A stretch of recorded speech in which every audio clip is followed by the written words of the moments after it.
It's र it's यी दुईटामा के फरक छ? सुन्दा उस्तै सुनिन्छ, इट्स इट्स। लेख्दा एउटामा इट अपोस्ट्रोफी एस, अर्कोमा इट अपोस्ट्रोफी बिना नै एस, आइटिएस। यी दुईटा इट्समा के फरक छ?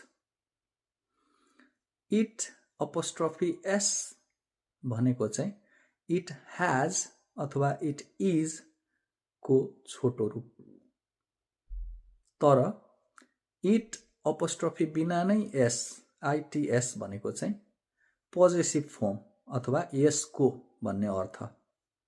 अब यसमा हामीलाई किन कन्फ्युजन हुन्छ त भन्दा सामान्यतया मान्छेहरूको नामसँग अपोस्ट्रोफी एस लगाएपछि चाहिँ को भन्ने अर्थ लाग्छ, अर्जुनको। तर इटसँग चाहिँ अपोस्ट्रोफी एस लगाउँदा त्यो अर्थ लाग्दैन। त्यसको अर्थ इट इज अथवा इट ह्याज हुन्छ। अपोस्ट्रोफी नलगाउँदा चाहिँ यसको भन्ने अर्थ हुन्छ।